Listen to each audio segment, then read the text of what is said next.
Halo teman-teman, perkenalkan saya Guren Satarigan. Saya akan menjelaskan materi pada pertemuan ke 5 operational research. Nah, di sini kita diberikan suatu contoh kasus begitu ya, yang mana kasus tersebut akan saya jelaskan. Saya akan jelaskan dulu konteks dan judulnya. Di sini Mary menderita tumor besar di daerah kantung kemih. Terapi radiasi diperlukan begitu. Lalu tantangannya, radiasi memberi efek pada jaringan sehat dan jaringan tumor sekaligus. Jadi di sini dia tidak hanya memberikan efek terhadap jaringan tumornya aja gitu. Nah, metodenya kita di sini menempelkan sebagai modelkan sebagai model masalah pemrograman linear dan selesaikan menggunakan teknik simplex, khususnya Big M dan dua fasa. Nah, oke. Di sini kita akan bagi menjadi dua variabel, yaitu variabel pertama yaitu x1 dosis pada titik masuk untuk BIM 1, x2 dosis pada titik masuk untuk BIM 2 begitu. Nah, kita akan dari data tersebut di slide sebelumnya kita akan mendapatkan persamaan Z-nya, yaitu tujuannya 0,4 x1 tambah 0,5 x2 dengan beberapa pembatas, yaitu 0,3 x1 ditambah 0,1 x2 kurang dari sama dengan 7, 0,5 x1 tambah 0,5 x2 sama dengan 6.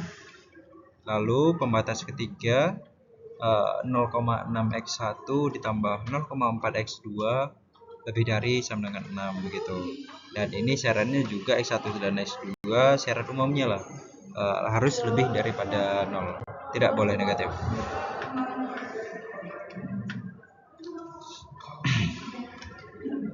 Nah, di sini kita akan menentukan bentuk awalnya, model matematisnya dengan penambahan slack juga tadi. Nah, di sini kendala 1 terbentuk kurang dari sama dengan mudah diubah menjadi persamaan dengan slack variabel. Nah, kendala 2 tadi perlu artificial variable bila tidak ada basisnya.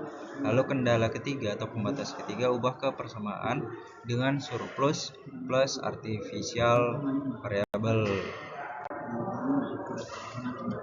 Nah, bentuk persamaannya menjadi seperti ini. Kita menambahkan ada berapa? 4 slack yaitu X3, 4, 5 dan 6. Lalu nah di sini merupakan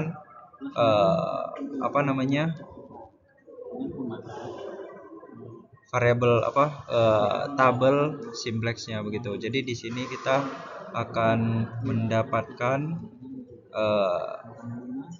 0,4 sama 0,5-nya itu x1 x2-nya kita tempatkan terlebih dahulu pada tabel atau kolom 1 dan kedua.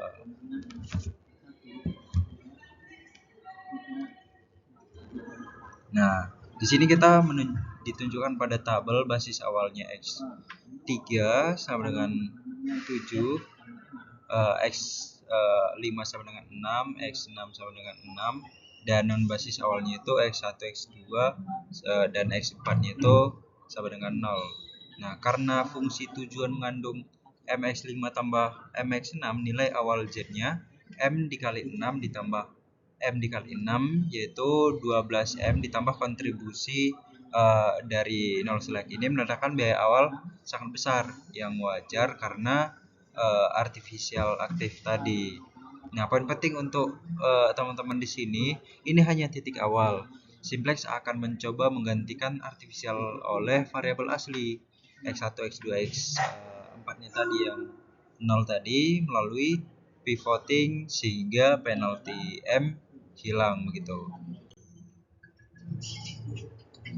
Nah, di sini kita menghitung reduce cost-nya, yaitu nilai relatif CJ sama dengan CJ dikurang JJ untuk setiap variabel non basis. Untuk minimasinya pilih variabel non basis dengan CJ kurang dari 0 paling negatif sebagai entering variabel. Cepet kali.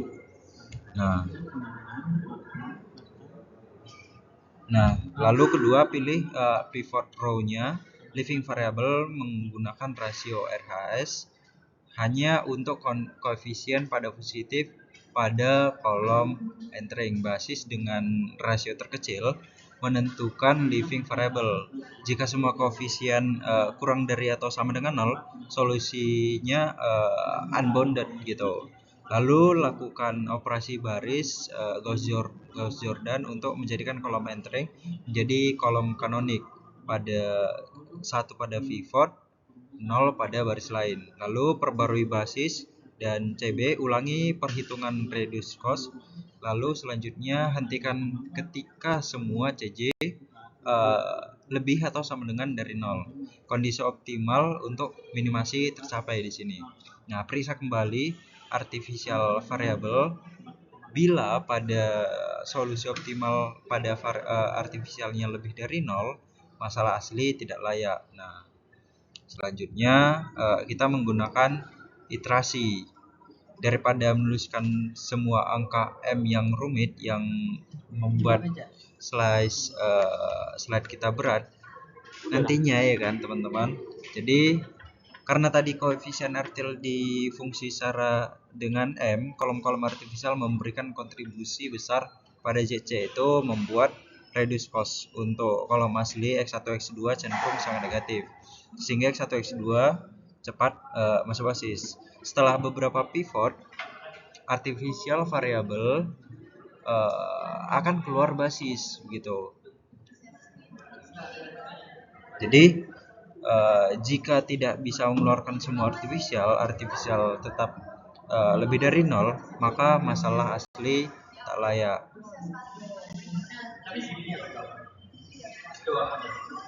Nah, di sini kesimpulannya dosis optimal yang masuk melalui BIM 1 adalah 12 kRad, BIM 2 tidak digunakan, insentisasinya 0. Dengan alokasi ini kondisi klinis terpenuhi, dosis tumornya cukup, kendala persamaan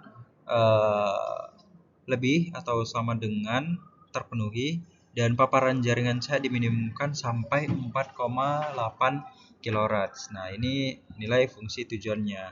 Nah, meskipun model matematis memberikan solusinya ideal, putusan klinik juga mempertimbangkan faktor lain nantinya. Kalau ini adalah pada kondisi nyata begitu.